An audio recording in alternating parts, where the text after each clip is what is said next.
तो ये कहानी है अकीरा की, जिसे गेम्स खेलने का बहुत ही ज्यादा शौक है। आज भी वह अपने घर पर बैठा गेम खेल रहा होता है, लेकिन तभी अचानक उसका सामने वाला ओपोनेंट गेम छोड़कर भाग जाता है। इससे उसे फर्क नहीं पड़ता, क्योंकि ऐसा तो उसके साथ हमेशा ही होता है। अब उसका स्कूल का टाइम हो चुका है, तो वह जल्दी से रेडी होकर अपने स्कूल के लिए निकल जाता है। रास्ते में भी उसके हाथ में गेम ही होती है। अकीरा इतने गेम इसलिए खेलता है ताकि वह अपनी लाइफ की रियलिटी से भाग सके। जब वह स्टॉप पर रुकता है तो उसकी क्लासमेट्स मिल जाती हैं, जो उसे देखकर उसका मजाक बनाना शुरू कर देती हैं। अकीरा उनकी बातों को सुन लेता है, लेकिन फिर भी वह उन्हें इग्नोर करता है। तभी अचानक यहाँ पर एक ब्लैक कलर की वैन आकर रुकती है, जिसके अंदर से एक हट्टा कट्टा बंदा बाहर निकलता है। जैसे ही एक गाड़ी उसके सामने आकर खड़ी होती है, तो वह एक ही मुक्का मारकर इस गाड़ी को उड़ा देता है। तभी यहाँ पर 5 सेकंड का टाइमर चलना शुरू हो जाता है, और जैसे ही ये टाइमर खत्म होता है, तो ये बंदा अकीरा पर एक के बाद एक अटैक करना शुरू कर देता है। अकीरा इन अटैकों को डॉज करके सामने पड़ी हुई एक सीट उठाकर इससे दूर जाने की कोशिश करता है, लेकिन यह बंदा अब भी उसका पीछा कर रहा होता है। तभी अकीरा के मन में यह ख्याल आता है, क्या मुझे पुलिस को बुलाना चाहिए? साथ ही वह सोचता है कि जब तक मैं पुलिस को बुलाऊंगा, ये बंदा मुझे जान से मार देगा। उसके बाद वह एक पुरानी सी बिल्डिंग में आता है और सोचता है कि यह बिल्डिंग काफी कमजोर है। अगर यह बंदा मुझे पकड़ने के लिए इसके अंदर आएगा, तो यह बिल्डिंग अपने आप ही टूट जाएगी और यह बंदा भी मर जाएगा। लेकिन ऐसा कुछ भी नहीं होता। अकीरा भागकर ऊपर जाता है ताकि वह और दूर जा सके। इस बार यह बंदा अकीरा के प्लान में फंस जाता है और उसके ऊपर एक काफी बड़ी पानी की टंकी आकर गिरती है, जिससे इस बंदे का माथा खुल जाता है और खून निकलना भी शुरू हो जाता है। यह बंदा काफी स्ट्रांग होता है, और जैसे ही वह अकीरा पर दोबारा अटैक करने के लिए आगे आता है, अकीरा उसके पेट में एक जोरदार थप्पड़ मार देता है, जिससे यह बंदा नीचे गिरकर मरा हुआ दिखता है। ये देखकर अकीरा काफी खुश होता है और सोचता है, फाइनली मैंने इसे हरा दिया। तभी अचानक यहाँ पर एक लड़की आ जाती है और कहती है, शाबाश, मुझे लगा नहीं था कि तुम मेरे पैट को इतनी जल्दी हरा दोगे। तभी यहाँ पर फिर से 5 सेकंड का टाइमर चलना शुरू हो जाता है, और जैसे ही यह टाइमर खत्म होता है, तो यह लड़की अकीरा पर एक जोरदार अटैक करती है और उसके एक हाथ को उड़ा देती है। जाते हुए वह कहती है, तुम फिक्र मत करो, अभी तो ये गेम शुरू ही हुई है। इस तरफ हम अकीरा को देखते हैं, जिसकी हालत काफी खराब होती है, और वह कहता है कि अगर तुम्हें लगता है कि ये गेम अब भी खत्म नहीं हुई है, तो मैं ये गेम खेलना चाहता हूँ, क्योंकि मैं अपनी लाइफ। यहाँ अकीरा की बात बीच में कट जाती है। अचानक अकीरा देखकर भी काफी शॉक्ड हो जाता है कि उसका टूटा हुआ हाथ वापस आ चुका है। तभी वही लड़की आ जाती है और बताती है, आप सभी का स्वागत है। वैसे मेरा नाम मियो है, और आप सभी को यहाँ पर हमारे एक न्यू प्रोग्राम के बारे में बताना चाहती हूँ कि यह कैसे काम करता है। रियल लाइफ में तुम सारे लोग मारे जा चुके हो, यानी कि तुम्हारे पास न तो कोई आजादी है और न ही कोई राइट्स। जैसे कि तुमने देख लिया कि मैं अपने हाथ को एक कैनन में कन्वर्ट कर सकती हूँ, और ऐसे ही हमने तुमसे तुम्हारा सारा कुछ छीन लिया है और बदले में तुम्हें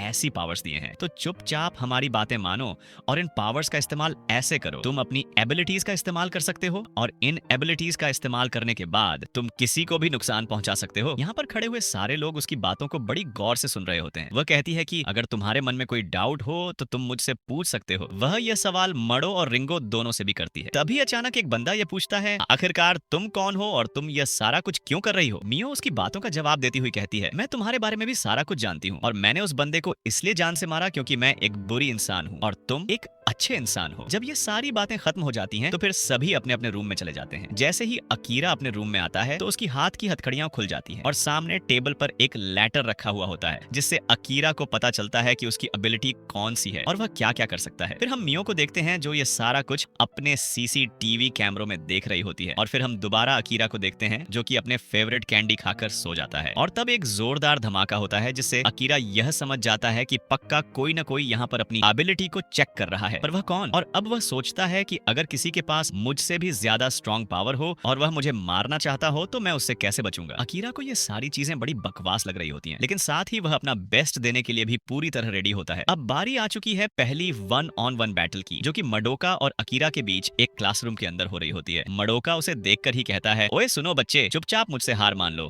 वरना मैं इस डंडे से तुम्हारी बकवास टाइट कर दूंगा। तभी मियो अनाउंस करती है कि तुम दोनों की फाइट बहुत जल्दी शुरू होने वाली है, और वह अकीरा पर अटैक करना शुरू कर देता है। अकीरा भी उसे डॉज कर रहा होता है, और रास्ते में जो भी चीजें आती हैं, वह उन सभी को काटना शुरू कर देता है। अकीरा उसे बचने के लिए उस पर टेबल फेंक कर मारता है और मौका ढूंढता है। इसी तरफ ये लड़की मियो से पूछती है कि ये बच्चा अपनी एबिलिटी का इस्तेमाल क्यों नहीं कर रहा है। मियो कहती है कि अभी उसका टाइम नहीं आया है। फिर हम दोबारा मडोका को देखते हैं, जो कहता है, अरे ओए बच्चे, तुम्हारे पास कोई एबिलिटी है भी या नहीं, या तुम मुझसे ऐसे ही भागते रहोगे? तभी अकीरा कहता है, अबे सुन बच्चे, मेरे पास एक ऐसी एबिलिटी है जिससे मैं तुम्हें एक ही झटके में खत्म कर सकता हूँ, लेकिन मैं उसका यूज नहीं कर रहा हूँ। अगर तुम ऐसा ही करना चाहते हो तो फिर मरो। ये बोलकर मडोका उसके ऊपर अटैक करने के लिए आगे बढ़ता है। अकीरा अपने हाथ को कैनन के अंदर छिपा कर लेता है और उस पर एक जोरदार ब्लास्ट करता है, जिससे मडोका काफी दूर जाकर गिरता है और उसकी सॉर्ड्स उसकी ताकत हिम्मत भी नीचे गिर जाती है और वह बेहोश हो जाता है। अब अकीरा उसके पास जाकर कहता है कि तुम मेरे सामने सरेंडर कर दो, वरना मुझे तुम्हें जॉन से मारना होगा। यह सुनकर मडोका उसके सामने सरेंडर कर देता है, जिसके बाद अकीरा यह फाइट जीत जाता है। मियो यह देखकर काफी खुश हो जाती है और कहती है, मैंने तुमसे पहले ही कहा था कि यह फाइट काफी मजेदार होने वाली है। यांग यह पूछती है कि अगर उसके पास ऐसी एबिलिटी पहले से थी तो उसने इसका इस्तेमाल पहले क्यों नहीं किया। मियो जवाब देती है कि ओह, तुमको ऐसा लगता है कि उसकी एबिलिटी अपने हाथ को कैनन में कन्वर्ट करना है, ऐसा बिल्कुल भी नहीं है। फिर हमें अकीरा की एबिलिटी के बारे में बताया जाता है,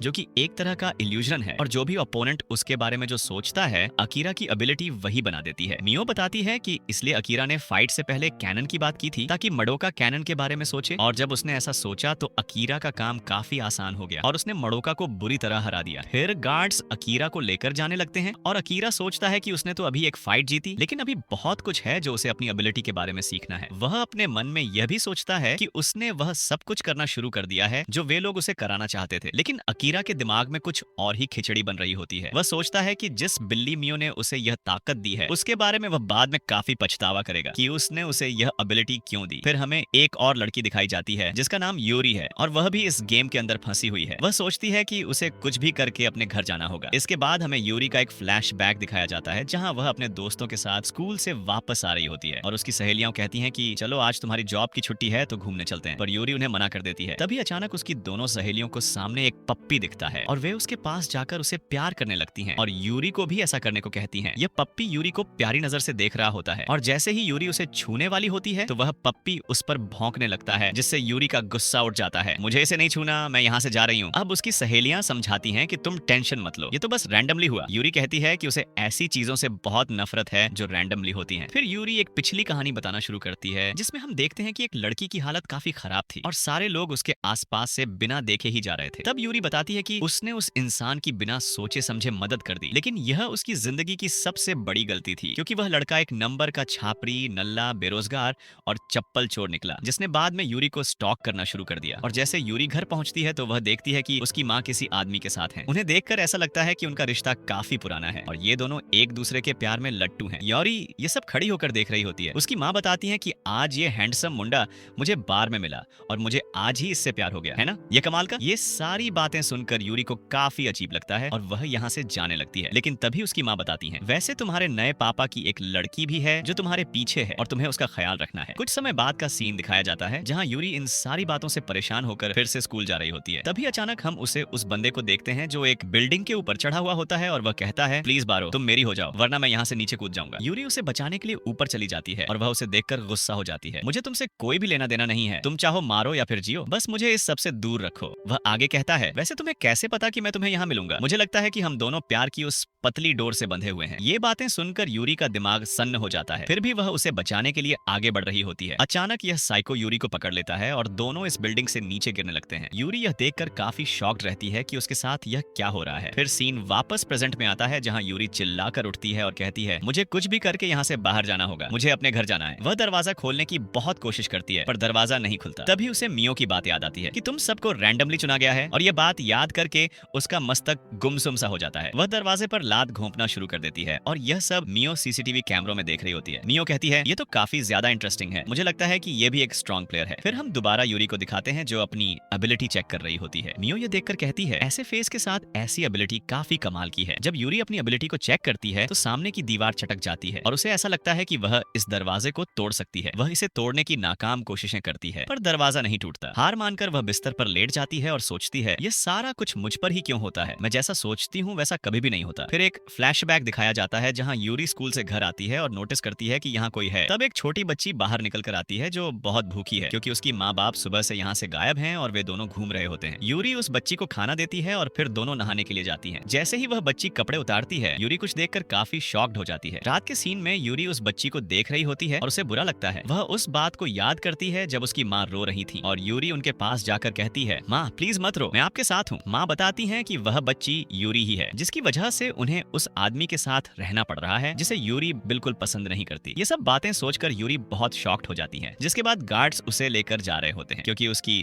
सेकंड बैटल का टाइम हो चुका है। अचानक हम देखते हैं कि उसका ओपोनेंट एक नंबर का ठरकी बूढ़ा निकला है जो यूरी को देखकर कहता है, अरे वाह, जब मुझे यहाँ लाया गया तो मुझे लगा कि मैं नर्क में आ चुका हूँ, पर तुम्हें देखकर मेरा दिल बाग बाग हो रहा है। यूरी को समझ नहीं आता कि यह ठरकी बूढ़ा क्या बोल रहा है। वह आगे कहता है, वैसे मैंने तुम्हें सुनकर पता लगा लिया है कि तुम वर्जिन हो। ये सुनकर यूरी काफी शॉक्ड होती है। थर्की बूढ़ा अपनी एबिलिटी के बारे में बताता है, मेरे पास ऐसी एबिलिटी है जिससे मैं किसी को भी सुनकर उसकी कंडीशन बता सकता हूँ। वह डराकर कहता है, जब भी मैं किसी लड़की के साथ रात गुजारता था तो मुझे उसे सूंघना बहुत पसंद था, जैसे कि मैंने तुम्हें देखकर बता दिया कि तुम भी वर्जिन हो। यूरी उस पर काफी गुस्सा कर रही होती है और कहती है, तुम मेरे पास मत आना वरना मैं तुम्हें जान से मार दूंगी। पर इस बंदे पर उसकी बातों का कोई असर नहीं पड़ता। जैसे ही 5 सेकंड का टाइमर खत्म होता है, ये बंदा यूरी पर अटैक करना शुरू कर देता है और यूरी बड़ी मुश्किल से उससे बचती है। उसने उस पर एक जोरदार लात मारी और वह बूढ़ा कहता है, मैं तुमसे काफी इंप्रेस हुआ। ये कहकर वह अपनी पैंट नीचे कर देता है, जिसे देखकर यूरी के होश उड़ जाते हैं। ये तुम क्या कर रहे हो? यहाँ कोई भी नियम नहीं है, तो तुम जैसे चाहो वैसे कपड़े पहन सकते हो। ये कहकर वह फिर से यूरी पर अटैक कर देता है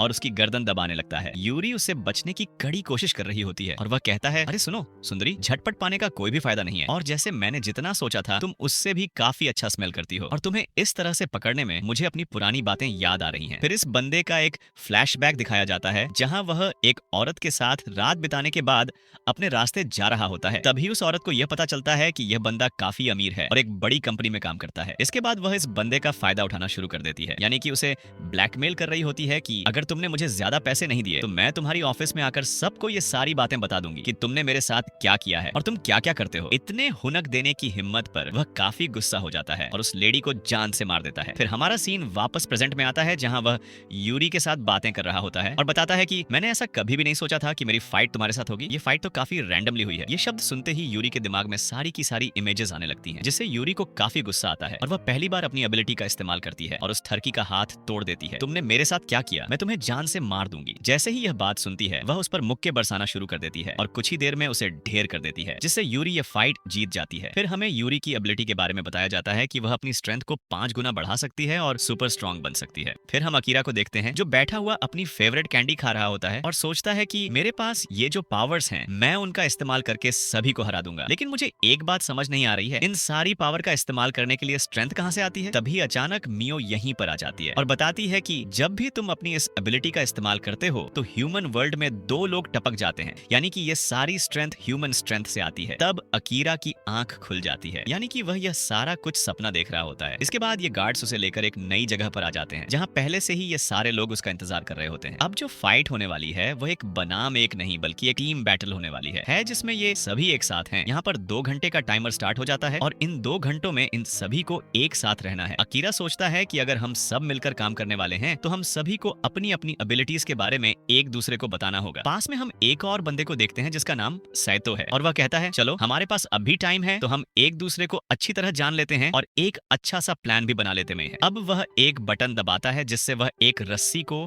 एक हार्ड स्टिक के अंदर चेंज कर देता है और इसे एक वेपन की तरह इस्तेमाल करने लगता है। अब बारी आ चुकी है इस फाइट को शुरू करने की। इस तरफ से सातो आगे जाता है पर अकीरा ये समझ जाता है कि मियो ने हम सभी को फंसाया है ताकि हम सारे एक दूसरे को अपनी एबिलिटीज बता दें और ये तो सच में काफी गलत हुआ। अगर मैं हारी तो पता नहीं मेरे साथ क्या होगा, तो प्लीज मेरी बात मान जाओ। और जैसे सातो ये सारी बातें सुनता है तो वही कहता है कि तुम्हारा ऑफर तो काफी अच्छा है लेकिन मुझे एक चीज पर डाउट है, शायद तुम अपने कपड़ों में कुछ छुपा रही हो। और तभी उसे ऋण पर शक होना शुरू हो जाता है और वही कहता है कि मुझे ऐसा लगता है कि तुम्हारे पास एक ऐसी एबिलिटी है जो तुम्हारे कपड़ों से रिलेटेड है और तुम बाद में मेरे ऊपर अटैक कर सको, क्यों है ना? अरे बेवकूफ, ऐसा कुछ भी नहीं है, लो मैं तुम्हें दिखा देती हूँ। ये बोलने के बाद वो अपने सारे कपड़े उतार देती है और अब वो सातो से ही कहती है कि अगर तुम मेरे सामने हार मान लोगे तो मैं तुम्हें चोट नहीं पहुंचाऊंगी। अब सातो सोचता है कि हम सभी को फाइट ना करनी पड़े और वो इन सभी के सामने लंबी लंबी फेंकना शुरू कर देता है। वो कहता है, मेरे पास एक ऐसी एबिलिटी है जिससे मैं इसे आराम से संभाल सकता हूँ और वैसे भी मैं लड़कियों पर हाथ नहीं उठाता। तभी सातो उसके सामने एक कॉइन निकालता है और वो कहता है, चलो टॉस करते हैं, अगर तुम जीती तो मैं तुम्हारे सामने सरेंडर कर दूंगा, अगर मैं जीता तो तुम्हें मेरे सामने हार माननी होगी। जैसे ही उसके टीममेट्स ये सारी बातें सुनते हैं तो उन्हें भी दिलचस्पी होती है कि ऋण के पास कौन सी ताकत है और वो क्या करने वाली है। अब सातो इस सिक्के को आसमान में उछालता है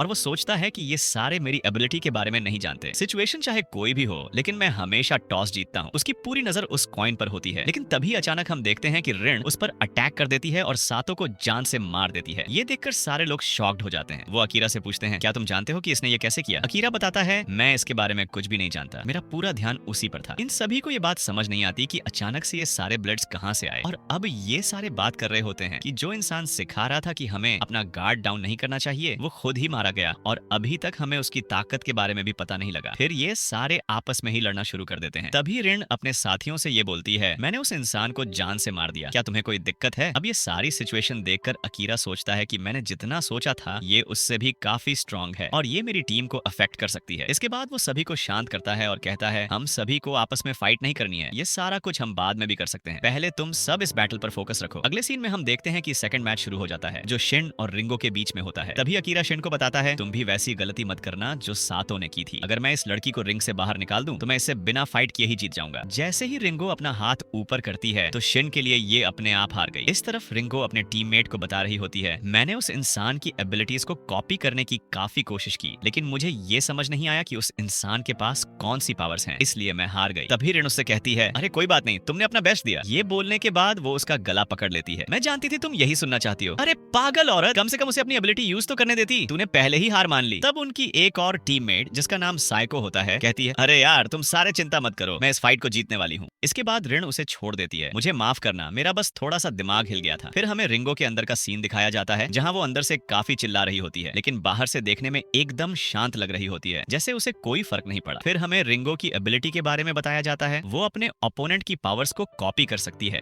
लेकिन ये कॉपी की हुई पावर्स काफी कम होती है, यानी 10% से भी कम। जब उसे पता चलता है कि सामने वाला इंसान बस 2 सेकंड के लिए ही इनविंसिबल बन सकता है तो उसके जीतने के चांस काफी कम हो जाते हैं, इसलिए वो अपने आप ही हार मान लेती है। और अब बारी आती है अगले मैच की जो साइको और मडोका के बीच में हो रहा होता है और तभी टाइमर समाप्त हो जाता है। अकीरा इस बात को लेकर काफी उलझन में होता है कि उसका प्रतिद्वंदी एक हार्श अटैक कर नहीं है। अकीरा अपनी एबिलिटी को एक्टिवेट करने के अलग अलग तरीके आजमा रहा होता है, कभी वो आगे बढ़ता है और कभी पीछे हटता है। अरे ओए मडोका, तुम सच में काफी बेवकूफ हो, तुम्हारी वजह से हमारी टीम हार सकती थी। अकीरा ये सब इसलिए कर रहा होता है ताकि वो मडोका के मन में ये बात डाल सके कि उसके पास वो कैनन वाली एबिलिटी है। जैसे ही मडोका ऐसा सोचता है, अकीरा की एबिलिटी चार्ज हो जाती है और वो उसके ऊपर एक जोरदार शॉट करता है, लेकिन उसने मडोका को नहीं बल्कि अपने सामने वाले प्रतिद्वंदी पर फायर किया होता है। हालांकि वो इससे बच जाता है। तभी मडोका गुस्सा करने लगता है, तुमने ये क्या किया? तुम तो मुझे ही मारने वाले थे। अरे माफ करना, मैं तो बस मजाक कर रहा था, अकीरा कहता है। इसके बाद हमें कोजी का एक फ्लैशबैक दिखाया जाता है जहां वो अपनी जिंदगी को लेकर बहुत परेशान होता है, क्योंकि उसे लगता है कि वो बस एक साइड कैरेक्टर है। वो अपनी ये जिंदगी छोड़कर एक नई जिंदगी जीना चाहता है। तभी अचानक उसके ऊपर एक भारी चीज गिर जाती है और वो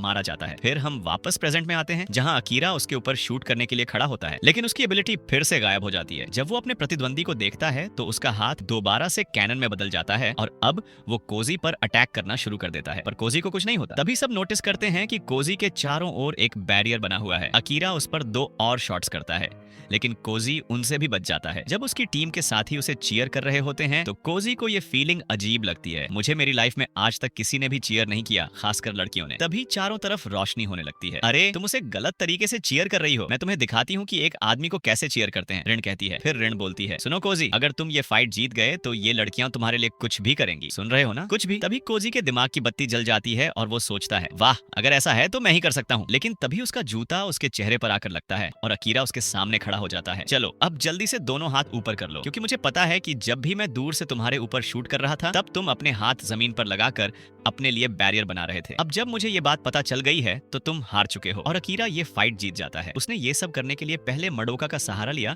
और बाद में सामने वाली टीम का। इससे अकीरा को एक बात साफ हो जाती है, जब उसके और उसके प्रतिद्वंदी के बीच एक म्यूचुअल अंडरस्टैंडिंग होती है तभी वो अपनी पावर का सही इस्तेमाल कर सकता है। रिंग से बाहर आते ही मडोका उसे पकड़ लेता है। अरे ओए, तुमने मेरे साथ क्या किया? अगर मैं मर जाता तो? तभी शिन बोलता है, उस सामने वाले बंदे के पास जो पावर थी वो काफी कमजोर थी, इसलिए तुम आसानी से जीत पाए। अरे नहीं, ऐसा कुछ भी नहीं है, अगर वो एबिलिटी तुम्हारे पास होती तो तुम मुझे आसानी से हरा सकते थे, अकीरा कहता है। जब ये सारी बातें खत्म हो जाती हैं तो अगला मैच शुरू होता है। जैसे ही यूरी सामने आती है वो नोटिस करती है कि सामने वही आदमी आ रहा है, यानी वही साइको। अरे वाह यूरी, मैं नहीं जानता था कि हमारा प्यार इतना अमर है कि हम मरने के बाद भी जिंदा हैं, वो हंसते हुए कहता है। उसे देखते ही यूरी का माथा गर्म हो जाता है और उसके सारे टीममेट्स उसे रोकने की कोशिश करते हैं। मैं तुम्हें आखिरी चेतावनी दे रही हूँ, वरना। इतना सुनते ही सब पीछे हट जाते हैं। यूरी उसे देखकर पहले से ही गुस्से में होती है और जैसे ही बैटल शुरू होती है वो आदमी जिसका नाम होशिनो है कहता है, मैं अपनी बॉडी को लोहे की तरह सख्त कर सकता हूँ। लेकिन तभी यूरी उसकी तरफ भागती है और उसे एक जोरदार मुक्का मारती है जिससे वो उड़ता हुआ रिंग से बाहर चला जाता है। यूरी ये फाइट बड़ी आसानी से जीत जाती है, यानी कि 2 ही सेकंड में उसका खेल खत्म। जब सारी फाइट्स खत्म हो जाती हैं तभी वहां मियो आती है और कहती है, वाह, तुम्हारी टीम ये फाइट जीत चुकी है, अब हारी हुई टीम को सजा मिलेगी। अगले सीन में हम देखते हैं कि जो टीम जीती है उन्हें बढ़िया खाना मिल रहा होता है, जबकि जो टीम हारी है उनकी लड़कियां अजीब कपड़े पहने होती हैं और उन्हें बस पानी पीने के लिए दिया गया होता है।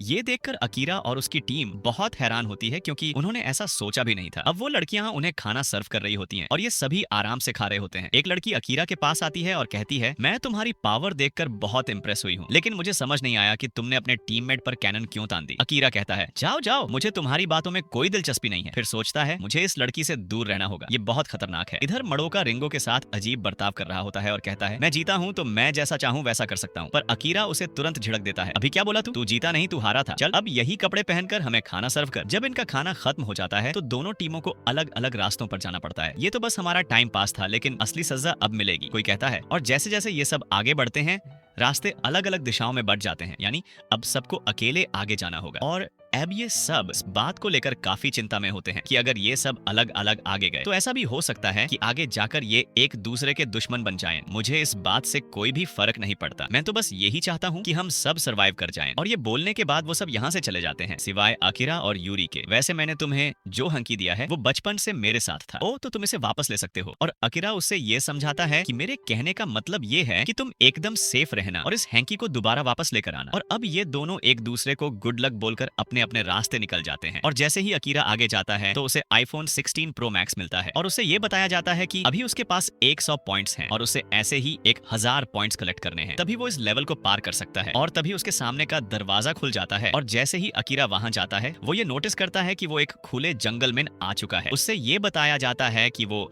अभी ब्लॉक ए में है और उससे 3 मिनट के अंदर अंदर इस ब्लॉक ए को पास करना है। फिर अकीरा भागना शुरू कर देता है और जब वो आसपास की जगहों को देखता है तो उन्हें देखकर ऐसा लगता है कि उससे पहले भी यहाँ कोई आ चुका है, यानी बैटल स्टार्ट हो चुकी है। और तभी अचानक उसके सामने एक बंदा आ जाता है और 5 सेकंड का टाइमर स्टार्ट हो जाता है। अकीरा सोचता है कि मेरे पास कोई और चारा नहीं है, मुझे इससे फाइट करनी होगी। और तभी ये बंदा, जिसका नाम कत्सुया है, कहता है कि तुम डरो मत, मैं तुमसे फाइट करने के लिए यहाँ नहीं आया हूँ, मैं चाहता हूँ कि तुम मेरी टीम में शामिल हो जाओ। फिर हम यूरी को देखते हैं जो भाग कर यहाँ आ जाती है। क्या तुम ठीक हो? तुम्हें क्या लगता है मैं ठीक हूँ? तभी कत्सुया बताता है कि ये सब रेड टीम से हैं और ये तुम्हें अपनी टीम के अंदर शामिल करना चाहते हैं। तभी रेड टीम का एक बंदा कहता है, तुम इन दोनों को हमारे हवाले कर दो वरना मैं तुम्हें जान से मार सकता हूँ। और ये बोलने के बाद रेड टीम उन पर अटैक करना शुरू कर देती है और कत्सुया भी अपनी एबिलिटी का इस्तेमाल करके उन दोनों को प्रोटेक्ट कर रहा होता है। इसके बाद रेड टीम का एक मेंबर अपनी एबिलिटी दिखाता है जिससे वो अपने हाथ को कैनन के अंदर कन्वर्ट कर सकता है। यूरी ये देखकर काफी शॉक्ड हो जाती है, देखो अकीरा, ये तो तुम्हारी जैसी एबिलिटी है। तभी वो बंदा कहता है, हम तुम्हें यहाँ से भागने नहीं देंगे। और तभी अचानक अकीरा की कैनन एबिलिटी भी चार्ज हो जाती है जिससे वो इन सब के ऊपर अटैक कर देता है। रेड टीम ये देखकर काफी शॉक्ड हो जाती है कि अकीरा के पास भी कैनन वाली एबिलिटी है। फिर रेड टीम दोबारा से उन पर अटैक करना शुरू कर देती है, पर कत्सुया अपनी बो का इस्तेमाल करके उन सबको प्रोटेक्ट कर रहा होता है। वो यहाँ से भागने की कोशिश करते हैं लेकिन रेड टीम उन पर एक के बाद एक अटैक्स करती जा रही होती है। जब अकीरा और इस बंदे का अटैक एक दूसरे से टकराता है तो एक काफी खतरनाक ब्लास्ट हो जाता है जिसे रेड टीम वहीं पर चिट हो जाती है। अगली सीन में हमें इन तीनों को दिखाया जाता है जहां कत्सुया इन दोनों को थैंक्स बोल रहा होता है कि उन्होंने उसकी जान बचाई। अब ये सब एक दूसरे के सामने अपने आप को इंट्रोड्यूस कर रहे होते हैं। तभी कत्सुया बताता है कि ये जगह काफी अलग है और यहाँ सभी लोग टीम्स में खेलते हैं। मैं ग्रीन टीम से हूँ और वो टीम रेड टीम थी। अगली सीन में कत्सुया उन सब को लेकर ग्रीन टीम के अड्डे पर आ जाता है जो दिखने में एक छोटा सा गाँव लग रहा होता है जहाँ कुछ लोग मजदूरी कर रहे होते हैं और कुछ लोग खेती। फिर वहाँ एक लेडी आ जाती है जिसके पास एक छोटा सा बच्चा होता है और कत्सुया बताता है कि इस बच्चे ने यहीं पर जन्म लिया है, इसलिए इसके हाथों में हैंडकफ्स नहीं है। अब कत्सुया उन दोनों को मीटिंग रूम में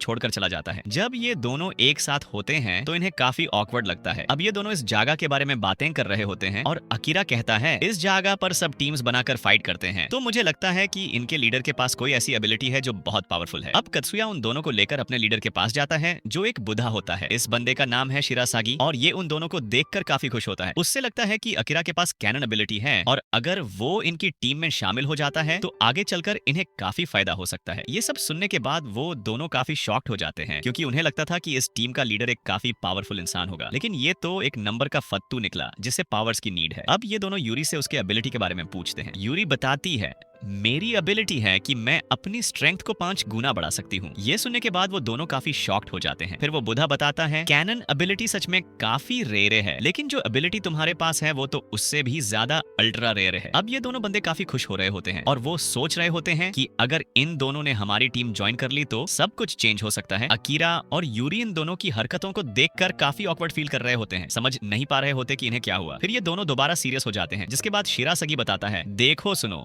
मैं जानता हूँ कि अभी तुम्हारे मन में लाखों सवाल होंगे, लेकिन पहले मैं तुम्हें ये बता दूं कि इस लेवल में हमें काफी सारे पॉइंट्स कलेक्ट करने हैं, जो एक तरह की यहाँ की करेंसी है, जिससे हम आगे चलकर बहुत कुछ खरीद सकते हैं। इसके बाद वो बताता है, जब मैं यहाँ आया था तो यहाँ इतनी बड़ी बड़ी टीम्स नहीं थी। सब लोग 2 या 3 की टीम्स बनाकर आपस में फाइट करते थे और कोई भी पॉइंट्स के पीछे नहीं भागता था। लेकिन तभी अचानक एक अफवाह उड़नी शुरू हो गई कि एक टीम ऐसी है जो अपने मेंबर्स के अंदर लगातार बढ़ोतरी करती जा रही है। अब ये दोनों उसकी बात को बड़े गौर से सुनते हैं। एक बार तो ऐसा भी हुआ था कि उस बड़ी टीम ने लोगों को जबरदस्ती पकड़ना शुरू कर दिया ताकि वो उन्हें अपनी टीम के अंदर शामिल कर सकें। फिर यूरी उस बात को याद करती है कि रेड टीम ने जबरदस्ती उसे पकड़ने की कोशिश की थी और वो ये पूछती है कि ऐसा करने से उन्हें कोई भी पॉइंट नहीं मिलते, तो वो ऐसा क्यों करते हैं? देखो, मैं ये बात नहीं जानता, वो कहता है, लेकिन एक बात तो साफ है कि सारे लोग यहाँ हमेशा के लिए रहना नहीं चाहते। हम इस बात को भी नहीं जानते कि आगे वाला प्रोग्राम कैसा होगा। ऐसा भी हो सकता है कि वो प्रोग्राम इससे भी ज्यादा खतरनाक हो। फिर श्री सगी ये कहता है कि वो लोग यहाँ रहकर अपनी पावर्स को बढ़ाना चाहते हैं ताकि वो यहाँ पर कब्जा कर सकें और जिनके पास कमजोर एबिलिटीज हैं वो उनका शोषण कर सकें। यही से सीन चेंज हो जाता है। अब हमें रेड टीम के लीडर को दिखाया जाता है जिसका नाम है हजिमे। उसके पास रिन बेथी होती है और सामने वही 4 लोग खड़े होते हैं जो अकीरा और उसके साथियों से हार गए थे। वो हजिमे से माफ मांग रहे होते हैं, प्लीज सरदर हमें माफ कर दो, हम उन्हें अपने साथ नहीं ला पाए। ये सब हजिमे को देखकर कांप रहे होते हैं, लेकिन हजिमे कुछ नहीं बोलता। फिर वो उन्हें आगे आने के लिए कहता है। जैसी ही एक बंदा उसके पास जाता है, वो उसके सर पर एक जोरदार बॉटल मारता है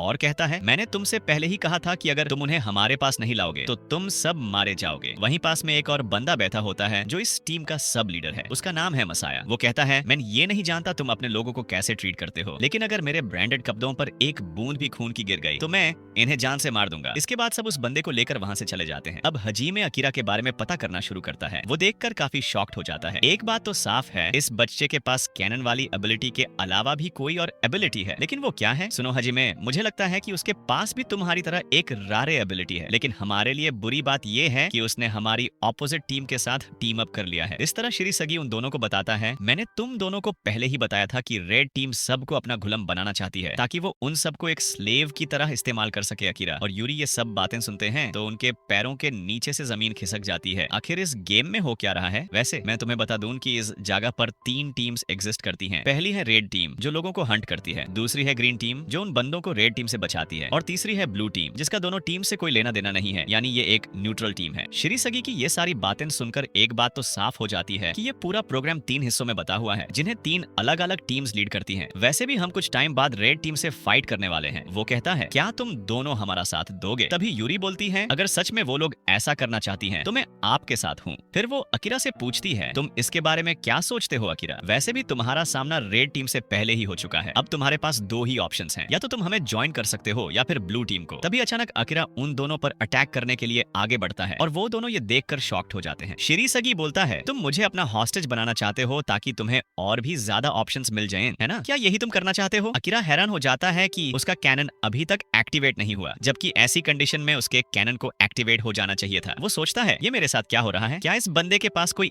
ऐसी एबिलिटी है जिससे ये सामने वाले की एबिलिटी को खत्म कर सकता है, या फिर इसने अभी तक ये नहीं सोचा कि मेरे पास कैनन वाली एबिलिटी है? तभी अचानक उसका कैनन एक्टिवेट हो जाता है और वो उस बंदे पर अटैक कर देता है। अगली ही पल हम देखते हैं कि श्री सगी उस अटैक से बच जाता है। वो कहता है, मेरे पास एक ऐसी एबिलिटी है जिससे मैं कैनन को भी बम रोक सकता हूँ। ये सुनकर अकीरा को भी विश्वास हो जाता है कि ये बंदा रेड टीम से लड़ सकता है। फिर श्री सगी बताता है, हमने ऐसे ही बहुत सारे लोगों को रिक्रूट किया है, लेकिन हमारे पास रूम्स नहीं है। वो इन दोनों से कहता है कि वो एक ही रूम में रहेंगे। ये सुनते ही यूरी के चेहरे पर ब्लश आना शुरू हो जाता है। उसे याद आता है कि जब वो अपनी फ्रेंड के घर पर रहती थी तो वो एक रोमांटिक मंगा पढ़ती थी और वो चाहती थी कि कभी वो भी उस मेन कैरेक्टर की जगह हो, और आज फाइनली ऐसा हो रहा है। अब वो शर्मा रही होती है क्योंकि उससे अकीरा के साथ एक ही रूम में रहना है। जब ये दोनों रूम में आते हैं तो यूरी को एक ऐसी चीज मिलती है जो वहां नहीं होनी चाहिए थी। अकीरा उससे पूछता है, तुम्हें क्या हुआ? अरे नहीं नहीं, कुछ भी नहीं, मुझे कुछ नहीं मिला, वो घबरा कर कहती है। और फिर हमें रात का सीन दिखाया जाता है जहां पर ये दोनों बात कर रहे होते हैं। यूरी सोचती है कि वो चीज अब भी मेरी पॉकेट में है। तब अकीरा उससे कहता है, मुझे माफ करना कि मुझे तुम्हारे साथ रूम शेयर करना पड़ रहा है, लेकिन मुझे तुमसे कुछ कहना है। यूरी को लगता है कि वो उससे प्रपोज करने वाला है तो वो काफी शर्माने लगती है। अकीरा उसे एक पेपर देता है और कहता है, मैंने इसके अंदर कुछ लिखा है, तुम इसे आराम से पढ़ सकती हो। जैसे ही वो उसे खोलकर देखती है तो उसके अंदर लिखा होता है कि अकीरा की एबिलिटी टेलीपैथी है। ये पढ़कर वो काफी चौंक जाती है, पर अकीरा उसको चुप करता है। यूरी इस बात से काफी परेशान होती है। अरे यार, ये कैसा रोमांस है? पर अकीरा उसे पकड़ लेता है और कहता है, तुम बस अपनी आंखें बैंड करो, मैं तुम्हारे दिमाग के अंदर पहुंच जाऊंगा। अब अकीरा उसे फोकस करने के लिए कहता है और जैसे ही यूरी अपनी आंखें बैंड करती है तो वो दोनों एक दूसरे से बातें कर रहे होते हैं, वो भी बिना मुंह हिलाए। अकीरा कहता है मैं चाहता हूँ कि तुम इसके बारे में किसी को भी ना बताओ। अब अकीरा उससे बताता है मुझे लगता है कोई हमारे ऊपर नजर रख रहा है। वो पूछती है कौन हो सकता है? अकीरा कहता है ऑफ कोर्स हमारा लीडर, क्योंकि हमारे पास स्ट्रॉन्ग एबिलिटीज हैं तो हो सकता है वो हमारे ऊपर नजर रख रहा हो। फिर वो यूरी से कहता है मैं तुम्हें अपनी एबिलिटी के बारे में बाद में बताऊंगा, लेकिन इससे अलग तुम मुझसे कुछ भी पूछ सकती हो। अब ये दोनों अपनी फैमिलीज के बारे में बातें कर रहे होते हैं। अकीरा कहता है मेरे पास एक फादर है, लेकिन मेरे गायब होने पर उन्हें कोई फर्क नहीं पड़ा होगा। यूरी कहती है मैं शार्ट लगाती हूँ कि मेरी मॉम और तुम्हारे फादर दोनों हमें देखकर काफी खुश होंगे। अब ये दोनों हाथ मिलाते हैं और अकीरा कहता है अगर तुम्हें मेरे ऊपर भरोसा है तो ये बात याद रखो, हम दोनों इस गेम से जरूर बाहर निकलेंगे। फिर अकीरा कहता है अगर तुम्हें मेरे ऊपर बिलीव है तो मैं तुम्हें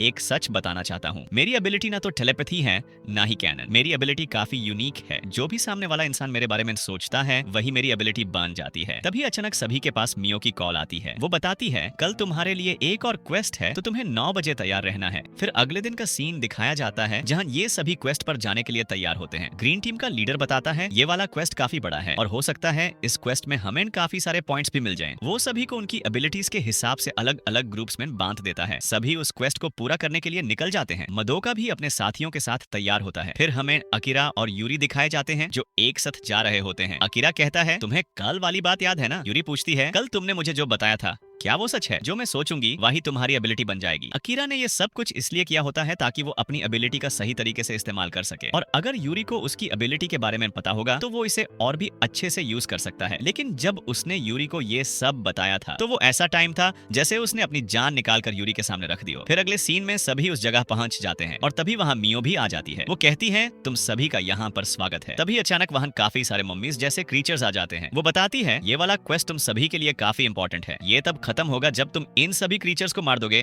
या फिर खुद मर जाओगे। ये सुनकर सबकी बैंड बच जाती है। मियो कहती है अगर तुम एक क्रीचर को मारोगे तो तुम्हें 30 पॉइंट्स मिलेंगे, और याद रखना जो लोग इस कंपटीशन में पार्ट ले रहे हैं वो एक दूसरे को मार नहीं सकते। तभी एक क्रीचर शिरासगी पर अटैक करता है, पर शिरासगी को कुछ नहीं होता। उसका एक बंदा आकर उस क्रीचर को पकड़ लेता है और एक लड़की बीच में से उस क्रीचर को काट देती है। जब एक क्रीचर अकीरा पर अटैक करता है तो अकीरा भी यूज बड़ी आसानी से धूल चटा देता है। इस तरफ हम देखते हैं कि एक क्रीचर एजी पर अटैक कर रहा होता है, पर एजी को कुछ फर्क नहीं पड़ता। वो उसे एक जोरदार मुक्का मारकर वही गिरा देता है। फिर हमें बताया जाता है कि एजी अपनी बॉडी को लोहे की तरह सख्त कर सकता है। कत्सुया भी एक मम्मी से लड़ रहा होता है, लेकिन जैसी ही मम्मी उस पर अटैक करने आती है वो अपनी कर्स डॉल से यूज मार देता है। फिर हमें टीम सी के टोरो को दिखाया जाता है जो इन सभी क्रीचर से बड़ी आसानी से लड़ रहा होता है। उसकी एबिलिटी टेलीपोर्टेशन है जिससे वो इधर से उधर चक्कर लगा रहा होता है। अकीरा ये देखकर काफी शॉक्ड होता है और वो यूरी से कहता है तुमने उसकी एबिलिटी देखी? जैसे ही एक मम्मी उस पर अटैक करने आती है अकीरा अपने कैनन से उसे उड़ा देता है। फिर हमें रात का एक फ्लैशबैक दिखाया जाता है जहां ये दोनों बैठकर बातें कर रहे होते हैं। पहले दोनों टेलीपैथी से बात करते हैं और बाद में अकीरा अपने कैनन का इस्तेमाल करता है। बैटलफील्ड में सब लोग सोच रहे होते हैं कि अकीरा की एबिलिटी सिर्फ कैनन है, इसलिए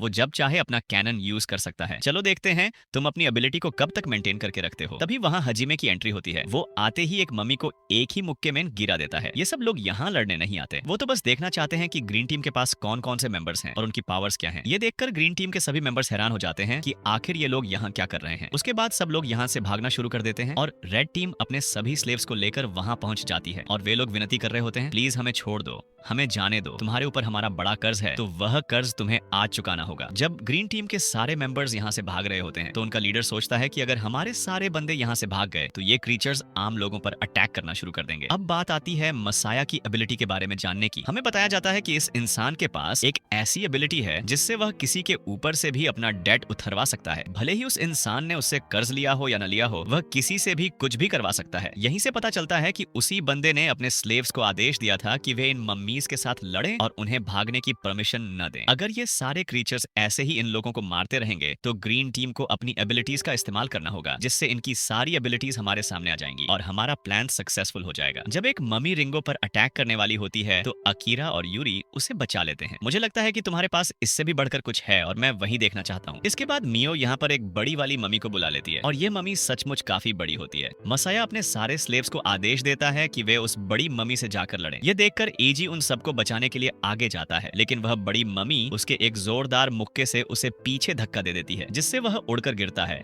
और उसकी हालत काफी खराब हो जाती है। अब वह वही बड़ी मम्मी अकीरा पर भी अटैक कर देती है, जिससे अकीरा जमीन से टकरा जाता है। ये बड़ी मम्मी अकीरा पर अटैक करने को आगे बढ़ रही होती है, लेकिन तब शिरासागी उसके सामने आ जाता है और उसे डिस्ट्रैक्ट करने लगता है। तुम यहाँ से जाओ, मैं इसे संभाल लूंगा। अंत में शिरासागी की एबिलिटी दिखाई जाती है। वह अपनी सामने वाली ओपोनेंट के साथ पीसफुली कॉन्ट्रैक्ट बना सकता है। बड़ी मम्मी लगातार उस पर अटैक कर रही होती है, पर शिरासागी को इससे कोई फर्क नहीं पड़ता। वह सोचता है कि पहले उसने एक गलती करके किसी प्यारे इंसान को खो दिया था और अब वह गलती दोबारा करना नहीं चाहता। तभी हम देखते हैं कि शिरासागी उस मम्मी पर एक जोरदार अटैक करता है, जिससे मम्मी के अंदर छेद हो जाता है और वह नीचे गिरकर बेहोश हो जाती है। शिरासागी की बाहों से काफी खून निकल रहा होता है। मसाया यह देखकर काफी शॉक्ड हो जाता है। यह इंसान तो सच में कमाल का है। इस बीच वह बड़ी मम्मी बाकी मम्मीज को खाकर खुद को रिकवर करने लगती है और फिर से लड़ने के लिए तैयार हो जाती है। हियोरी शिरासागी को बचाने के लिए आगे बढ़ती है, पर शिरासागी उसे मना कर देता है। तुम यहाँ मत आओ, यहाँ बहुत खतरा है। अकीरा भी उसे समझाने की कोशिश कर रहा होता है, लेकिन हियोरी उन सब की बात नहीं मानती। वह सामने वाली मम्मी पर एक जोरदार लात मारती है और उसे पीछे गिरा देती है। तुम यहाँ क्या कर रही हो? मैं तुम्हें बचाने के लिए आई हूँ। मम्मी फिर से उन पर अटैक करती है, पर दोनों बच निकलते हैं। इसी मौके का फायदा उठाकर अकीरा अपनी कैनन से उस मम्मी पर अटैक करता है, पर इसका उस पर कोई खास असर नहीं होता। रेड टीम यह देखकर खुश होती है। फाइनली अकीरा ने भी इस बैटल में पार्टिसिपेट कर लिया है। इसके बाद हम देखते हैं कि अकीरा और हियोरी उस मम्मी से लड़ने के लिए आगे बढ़ते हैं और वे दोनों टेलीपैथी से बातें कर रहे होते हैं। अकीरा कहता है कि उसके पास एक प्लान है। वे उस फाइट के बारे में डिस्कस करते हैं। अगर हम इसे मारना चाहते हैं तो तुम्हें मेरे लिए अलग अलग एबिलिटीज के बारे में सोचना होगा। हियोरी कहती है कि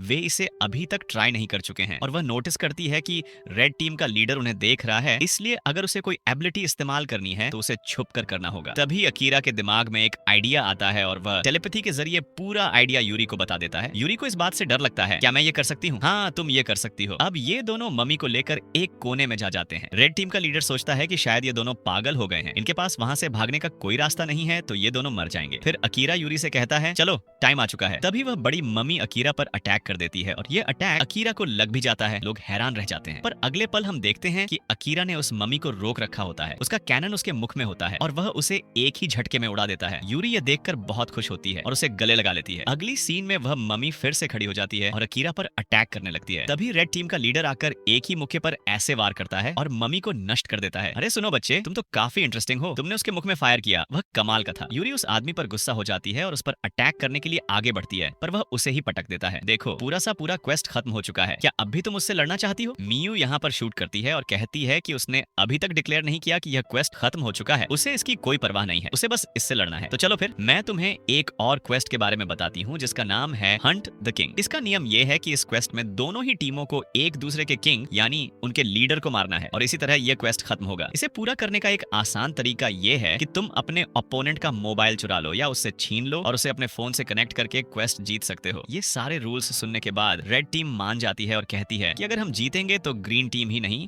बल्कि उसके सारे लोग ही हमारे दास माने जाएंगे। ये सुनकर शिरासागी को काफी गुस्सा आता है। तुम ऐसा कैसे कर सकते हो? हमारी टीम में काफी छोटे छोटे बच्चे हैं। पर मियू इस बात के लिए मन जाती है और कहती है, मैं तुम्हें अब भी मौका दे रही हूँ, या तो तुम बाद में इनसे लड़ना या मैं अभी तुम्हारी फाइट करवा दूंगी जिसमें तुम और ये दोनों बच्चे भी मारे जाएंगे। अगली सीन में सब अपने अपने घर लौट आते हैं, पर ग्रीन टीम के कई मेंबर काफी घायल हैं। वे सभी अपने घर लौट चुके हैं। शिरासागी अकीरा को अपने साथ लेकर जाता है क्योंकि उसे अकीरा से कुछ जरूरी बातें करनी है। देखो अकीरा, मुझे इन सबको रियल क्वेस्ट के बारे में बताना होगा, पर उससे पहले मैं ये जानना चाहता हूँ तुम्हारी रियल एबिलिटी क्या है? अकीरा कहता है, मेरी रियल एबिलिटी कैनन वाली नहीं है, मेरे कुछ पर्सनल रीजंस हैं जिनकी वजह से मैं तुम्हें अपनी रियल एबिलिटी नहीं बता सकता। अगली सीन में हमें रिंगो का एक पास दिखाया जाता है। उसे गेम्स खेलने का काफी शौक था और उसे लगता था कि वह भी एक प्रो गेमर है। एक बार वह एक गेम में के नाम के एक बंदे से हारी थी और बाद में उसे पता चलता है कि उस बंदे का असली नाम अकीरा शिरोनगी है। वह उसे वास्तविक रूप में मिलना चाहती थी। जब अकीरा और यूरी नहाकर आते हैं तो शिन भी उनके सामने खड़ा होता है और सब पूछते हैं, ये बंदा कौन है? अकीरा बताता है कि यह बंदा मेरे साथ सेकंड प्रोग्राम में था। तभी शिरासागी आता है और कहता है कि अगले कुछ दिनों में हमारी फाइट रेड टीम के साथ होने वाली है। अगर हम हारते हैं तो हमारे सारे मेंबर मारे जाएंगे, तो क्या तुम सब मेरी तरफ से लड़ोगे? ये सब सुनकर अकीरा सोचता है कि उसके पास 7 दिन है और इन 7 दिनों में उसे क्या करना है। जब अकीरा अपने रूम में जाता है तो पीछे से रिंगो आती है और कहती है, तुम्हारा शुक्रिया कि तुमने मेरी जान बचाई। और वह काफी घबरा रही होती है, फिर भी वह कहती है, मैं तुमसे बात करना चाहती हूँ। रिंगो अकीरा को बताती है कि उसकी एबिलिटी किसी के पास किस तरह की ताकत है यह 10% तक कॉपी कर सकती है। जैसे उसने पता किया था कि शिन 2 सेकंड के लिए इनविंसिबल बन सकता है। अकीरा उसे कमरे में खींचकर कहता है, तुम मुझे ये सब क्यों बता रही हो? रिंगो घबरा कर पूछती है, क्या तुम मेरे पार्टनर बनोगे? अकीरा से यह चर्चा यहीं खत्म हो जाती है। अगली सीन में जब यूरी आराम कर रही होती है, अकीरा उसके पास आता है और कहता है कि वह आज आज का दिन उसके साथ बिताना चाहता है। फिर हम एक आदमी देखते हैं जो कहता है कि उसे अपनी रेड टीम से मिलना है क्योंकि उसे ग्रीन टीम के बारे में कुछ जानकारी मिली है जिसे वह उपयोग करना चाहता है। मसाया कहता है कि अब हमें शिरासागी के बारे में लगभग सब कुछ पता चल चुका है और उस लड़की से ज्यादा खतरा नहीं है। हमारा मेन टारगेट अकीरा है। फिर उनकी टीम में एक और सदस्य आता है जो देखकर काफी शॉक्ड होता है कि सारे लोग ग्रीन के चारों तरफ घूम रहे हैं। उसके बाद कामुई नाम का एक लड़का आता है। वह स्केटबोर्ड लेकर आता है और जब सब उससे उसका स्केटबोर्ड मांगते हैं तो वह उसे मिट्टी में मिला देता है। जो भी चीज मेरे काम की नहीं होती मैं उसके साथ ऐसा ही करता हूँ। जब सारे लोग इकट्ठे होते हैं मसाया उन्हें आदेश देता है, तुम सब जाकर अपना काम करो और जो भी तुम्हारे रास्ते में आए उसे खत्म कर देना।